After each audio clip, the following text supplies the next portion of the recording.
Assalamualaikum warahmatullahi wabarakatuh. Yang terhormat Bapak Abdul Muklis MPD serta teman-teman semua.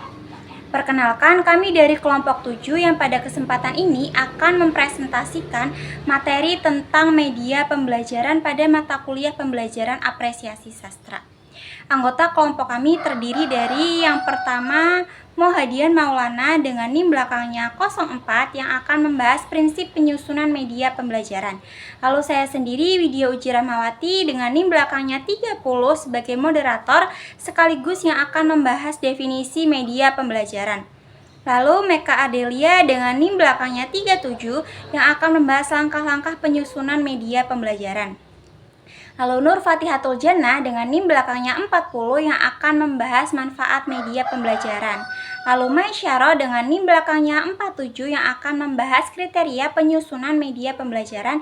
Dan Nur Khalifah dengan NIM belakangnya 50 yang akan membahas tujuan media pembelajaran. Nah baik, tanpa berlama-lama saya akan langsung memulai materi yang pertama, yaitu definisi media pembelajaran. Nah, definisi media pembelajaran adalah segala sesuatu yang dapat digunakan untuk menyampaikan pesan atau materi pembelajaran dari pendidik kepada peserta didik sehingga proses belajar mengajar dapat berlangsung secara efektif dan efisien. Secara sederhana, media pembelajaran dapat diartikan sebagai alat bantu yang digunakan guru dalam menyampaikan materi kepada peserta didik. Nah, media pembelajaran dapat berupa buku, gambar, audio, video, slide presentasi, maupun media digital lainnya yang mendukung proses pembelajaran. Nah, dengan adanya media pembelajaran ini, penyampaian materi menjadi lebih mudah dipahami karena peserta didik tidak hanya mendengarkan penjelasan dari guru, tetapi juga dapat melihat atau mendengar materi secara lebih nyata. Nah, selain itu, media pembelajaran juga dapat membantu meningkatkan perhatian dan minat belajar peserta didik sehingga proses pembelajaran menjadi lebih menarik dan tidak membosankan. Nah, jadi dapat dikatakan bahwa media pembelajaran memiliki peran penting sebagai sarana pendukung agar tujuan pembelajaran dapat tercapai dengan lebih baik. Nah, demikian penjelasan dari saya mengenai definisi media pembelajaran. Selanjutnya, materi akan disampaikan oleh pemateri selanjutnya. Oke, saya akan menjelaskan mengenai tujuan media pembelajaran. Nah, dalam pembelajaran, media pembelajaran ini jelas diperlukan, sebab media pembelajaran memiliki peranan yang besar dan berpengaruh terhadap pencapaian tujuan pendidikan yang diinginkan. Kegunaan media pembelajaran dalam proses belajar mengajar diantaranya, yang pertama ada memperjelas penyampaian materi agar mudah dipahami peserta didik. Jadi ini itu mengubah materi yang abstrak atau teoretis menjadi konkret, sehingga siswa tidak hanya menghafal kata-kata, tapi juga benar-benar melihat dan memahami maknanya. Yang kedua ada mengatasi keterbatasan ruang, waktu, dan daya indera dalam pembelajaran. Misalnya, bagaimana cara membawa objek besar atau berbahaya ke dalam kelas. Nah, media itu adalah solusinya. Objek terlalu besar atau jauh bisa digantikan dengan gambar, film, atau model tiruan. Peristiwa masa lalu juga bisa dihadirkan kembali lewat video dokumenter. Yang ketiga ada meningkatkan keaktifan serta efektivitas proses belajar mengajar. Dengan menggunakan media yang tepat dan bervariasi, memicu rasa ingin tahu, lalu mengubah suasana kelas dari guru searah menjadi interaktif. Nah, jadi kombinasi media yang kreatif membuat belajar lebih hidup. Hasil akhirnya, pemahaman siswa meningkat tajam dan tujuan pembelajaran tercapai secara optimal. Perkenalkan, saya Nur Fatihatul Jannah NIM 40 sebagai pemateri ketiga yang akan membahas manfaat media pembelajaran. Nah, secara umum, media pembelajaran itu bermanfaat untuk memperlancar interaksi antara guru dan siswa sehingga proses pembelajarannya itu menjadi lebih efektif dan efisien. Lalu manfaat bagi peserta didik, yang pertama, pembelajaran lebih jelas dan menarik. Media pembelajaran itu membantu siswa memahami materi dengan lebih mudah karena informasinya tidak hanya disampaikan melalui lisan tetapi juga melalui gambar, video, animasi, atau alat peraga lain. Yang membuat pembelajaran itu lebih menarik sehingga siswa tidak mudah bosan. Yang kedua, lebih interaktif. Nah, penggunaan media ini membuat siswa itu lebih aktif dalam proses belajar. Siswa dapat bertanya, mencoba, mengamati, atau berinteraksi langsung dengan media yang digunakan, sehingga pembelajarannya itu menjadi dua arah atau lebih hidup. Yang ketiga, meningkatkan hasil belajar. Media pembelajaran itu membantu siswa memahami materi secara lebih dalam. Nah, ketika siswa lebih mudah memahami materi, maka daya ingat atau hasil belajarnya juga meningkat. Yang keempat, bisa belajar kapan saja dan di mana saja. Media seperti video pembelajaran, e-book, atau platform online itu memungkinkan siswa belajar tidak hanya di sekolah, tetapi juga di rumah atau di tempat lain. Siswa dapat mengulang materi kapanpun sesuai kebutuhan. Yang kelima, menumbuhkan sikap positif terhadap pembelajaran. Pembelajaran yang menarik itu membuat siswa lebih semangat dan termotivasi untuk belajar. Siswa menjadi lebih percaya diri, aktif, dan memiliki minat yang lebih tinggi terhadap pelajaran. Lalu manfaat bagi guru, materi tersampaikan lebih seragam. Nah, media itu membantu guru menyampaikan materi dengan cara yang sama kepada seluruh siswa. Dengan begitu, isi pembelajarannya itu menjadi lebih terstruktur dan tidak berbeda-beda. Yang kedua, efisiensi waktu dan tenaga. Media pembelajaran membantu guru menjelaskan materi dengan lebih cepat dan praktis. Guru tidak perlu mengulang penjelasan terlalu banyak karena siswa dapat memahami materi melalui media yang digunakan. Yang ketiga, peran guru lebih positif dan produktif. Nah, dengan adanya media tadi, guru itu tidak hanya menjadi pemberi materi, tetapi juga menjadi fasilitator yang membimbing siswa dalam belajar. Guru dapat lebih fokus, mengembangkan kreativitas, dan menciptakan suasana pembelajaran yang menyenangkan. Sekian, terima kasih. Assalamualaikum warahmatullahi wabarakatuh. Perkenalkan, saya Muhammad Edin Maulana dengan NIM 2022404. Saya di sini sebagai pemateri keempat akan membawakan materi tentang prinsip penyusunan media dalam pembelajaran. Media pembelajaran merupakan salah satu unsur yang paling penting dalam proses pendidikan karena berfungsi sebagai sarana untuk menyampaikan materi pembelajaran agar lebih mudah dipahami oleh peserta didik. Penggunaan media yang tepat dapat membantu guru menciptakan suasana belajar yang menarik, interaktif, dan efektif. Selain itu, media pembelajaran juga mampu meningkatkan motivasi belajar siswa sehingga tujuan pembelajaran dapat tercapai secara optimal. Oleh sebab itu, dalam penyusunannya diperlukan prinsip-prinsip tertentu agar media yang digunakan sesuai dengan kebutuhan pembelajaran serta kondisi lingkungan belajar. Di sini kami ada 6 prinsip penyusunan media pembelajaran berikut diantaranya. Yang pertama ada sesuai dengan tujuan pembelajaran. Prinsip utama dalam penyusunan media pembelajaran adalah kesesuaian dengan tujuan pembelajaran. Media harus dirancang untuk membantu peserta didik mencapai kompetensi yang telah ditetapkan. Pemilihan media yang tepat akan membuat proses pembelajaran lebih terarah, efektif, dan juga efektif. Terus yang kedua ada sesuai dengan karakteristik peserta didik.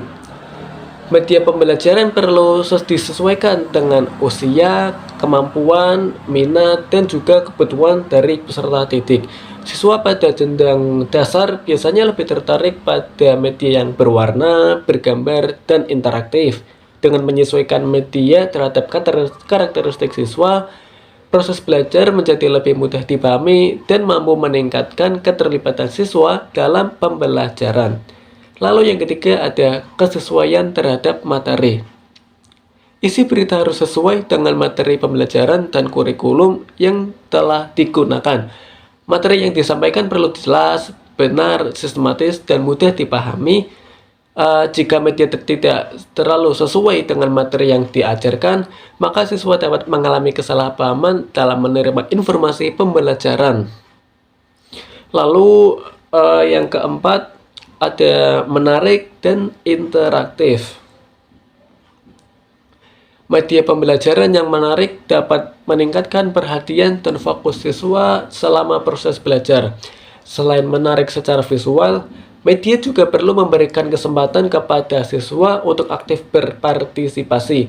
Contohnya seperti penggunaan kuis digital, permainan edukatif, video interaktif, atau diskusi berbasis media visual. Media yang interaktif dapat membuat siswa lebih antusias dan tidak mudah merasa bosan saat belajar. Lalu yang kelima ada efektif dan mudah digunakan. Media pembelajaran harus praktis, sederhana, dan mudah digunakan baik oleh guru maupun siswa. Media yang terlalu rumit justru dapat menghambat proses pembelajaran. Selain itu, media juga efisien dari segi waktu, biaya, dan tenaga, sehingga dapat digunakan secara optimal dalam kegiatan belajar mengajar. Dan yang keenam, ada meningkatkan motivasi belajar. Media pembelajaran yang baik mampu membangkitkan minat dan motivasi belajar bagi siswa. Penggunaan media yang kreatif dan inovatif dapat membuat siswa lebih semangat mengikuti pembelajaran. Motivasi belajar yang tinggi akan membantu siswa lebih aktif, fokus, dan mudah memahami materi yang diberikan oleh guru. Baik, selanjutnya perkenalkan nama saya Metaro dengan NIM 208240447. Jadi di sini saya akan menjelaskan mengenai kriteria dalam penyusunan media pembelajaran. Untuk lebih lanjut, mari kita simak video selanjutnya. Yang pertama ada tujuan pembelajaran, yaitu media dipilih berdasarkan kemampuan yang ingin dicapai oleh siswanya, bukan hanya sekedar agar kelas ini terlihat lebih menarik. Contohnya, guru bahasa Indonesia ingin melatih kemampuan berbicara pada siswanya. Maka, guru bahasa Indonesia itu memiliki cara yaitu dengan memberikan tugas berupa teks prosedur, medianya itu video, individu gitu. Nah, kepada siswanya. Cara tersebut ini lebih relevan teman-teman karena lebih melatih kemampuan berbicara kepada peserta didik dibandingkan peserta didik itu hanya melihat video YouTube yang durasinya panjang, teman-teman. Kemudian, yang kedua itu ada kesesuaian dengan kurikulum, di mana media pembelajaran ini harus sesuai dengan kompetensi dasar dalam kurikulum, supaya pembelajaran ini lebih terarah dan fokus. Contohnya ini, pada pembelajaran sejarah tentang proklamasi Indonesia, guru menampilkan video mengenai perjuangan para pahlawan pada tahun 17 Agustus 1945. Di mana siswa ini harus menyimak kemudian memberikan sudut pandang terhadap video yang ditampilkan oleh guru tersebut. Kemudian yang ketiga, ketersediaan media, yaitu media pembelajaran ini harus realistis dengan kondisi sekolah dan mudah digunakan siswa maupun guru tersebut. Contohnya, sekolah yang belum memiliki proyektor karena keterbatasan dana, nah, gak usah pusing teman-teman, bisa memakai media pembelajaran lainnya seperti poster cetak yang ada di Canva gitu, poster cetak, bukan hanya proyektor saja. Keempat, ada faktor fleksibilitas digunakan dalam berbagai kondisi baik dari maupun luring maupun daring gitu. Contohnya, guru ini membuat lembar kerja di Microsoft Word lalu mengirimkan berupa file melalui WhatsApp. Kemudian, file tersebut juga bisa di-download. Nah, kegunaannya itu media tersebut jika sudah di-download bisa digunakan dalam kondisi luring maupun daring, tidak usah ribet teman-teman. Fleksibilitas. Nah, yang kelima ini daya tahan media. Sebaiknya media ini dapat digunakan berulang kali dan mudah diperbarui jika materi tersebut berubah. Contoh, guru ini membuka modul digital berbentuk PDF menggunakan Canva yang berisi materi, gambar, atau LKPD. Nah, dalam strategi tersebut, modul digital ini lebih tahan lama karena bisa disimpan di handphone. Lalu bisa diedit kembali jika materi tersebut mengalami perubahan. Nah, kemudian teman-teman yang keenam ada efektivitas biaya. Penggunaan media harus sebanding dengan manfaat yang diperoleh siswa. Contohnya itu, misalnya nih, sekolah membelikan lisensi Zoom berbayar tahunan. Nah, tetapi ternyata hanya dipakai bisa dipakai 2 atau 3 kali penggunaan saja teman-teman dalam setahun. Nah, kondisi tersebut tidak sangat relevan ya teman-teman, karena bisa menggunakan cara lain sekolah itu dengan menggunakan Google Meet teman-teman yang biasa kita pakai, karena kan itu lebih hemat dan gratis ya, tetap mendukung pembelajaran juga. Kemudian yang ketujuh ada kesesuaian pesan, di mana isi dalam media pembelajaran ini harus benar dan relevan, tidak menimbulkan kesalahpahaman bagi siswanya. Contoh, guru ini menemukan video sains di YouTube tentang gerhana matahari. Nah, guru ini menjelaskan bahwa gerhana terjadi karena matahari itu dimakan makhluk raksasa atau alien. Nah, itu tidak benar kan teman-teman? Nah, jika video itu dipakai tanpa penjelasan ilmiah sesuai dengan sainsnya, siswa ini pasti akan bingung teman-teman.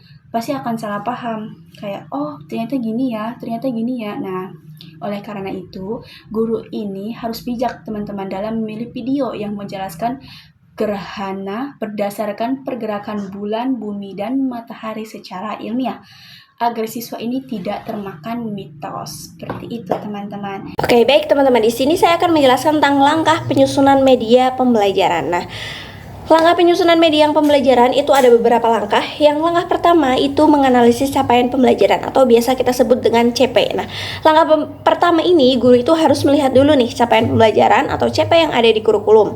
Misalkan di KUMER, kurikulum Merdeka, itu CP-nya apa? Nah, itu disesuaikan. Nah, CP ini ibarat target yang harus dicapai siswa setelah belajar. Jadi, sebelum bikin media pembelajaran, guru itu harus tahu dulu siswa nanti diharapkan bisa apa gitu. Nah, dalam pembelajaran apresiasi sastra, misalnya siswa diminta mampu memahami isi puisi, menemukan unsur cerpen, ataupun memberikan tanggapan terhadap karya sastra. Nah, dari situ itu guru itu bisa menentukan media yang cocok. Lalu langkah yang kedua itu menentukan TP. Tadi ada CP, sekarang TP.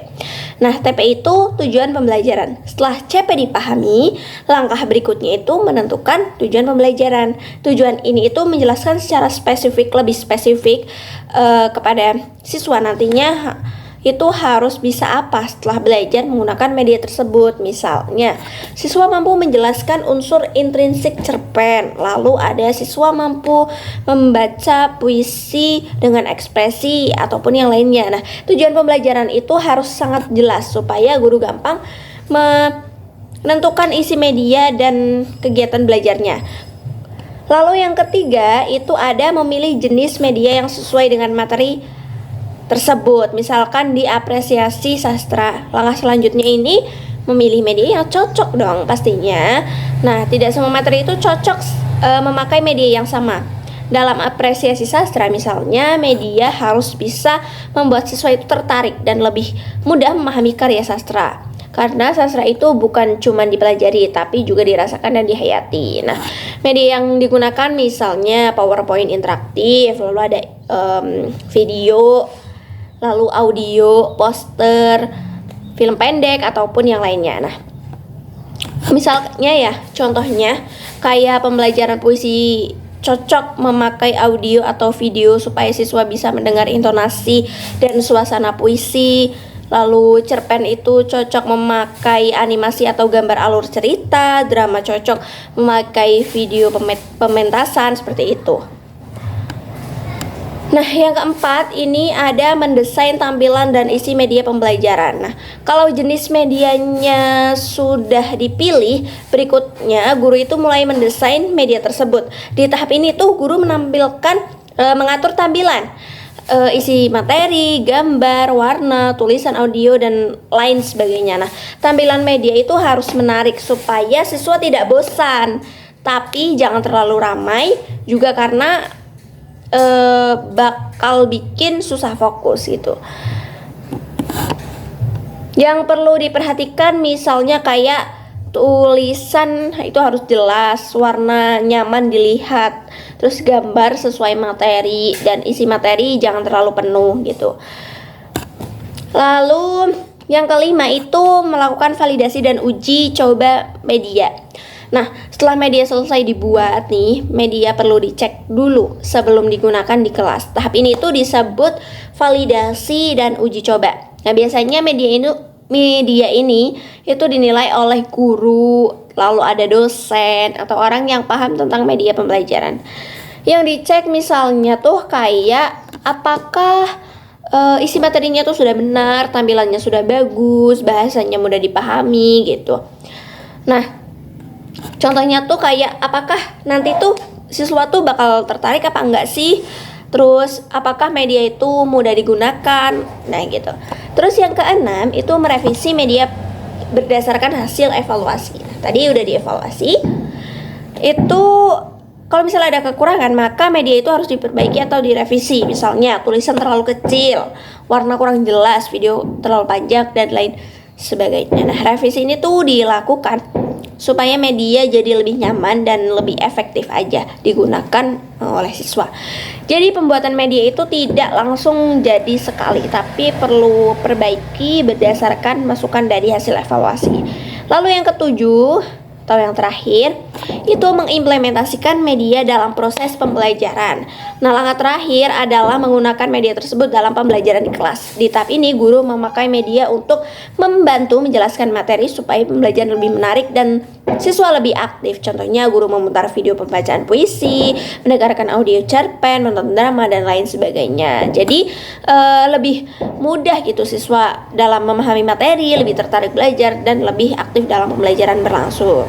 Nah, itu dia langkah-langkah penyusunan media pembelajaran. Sekian dari saya.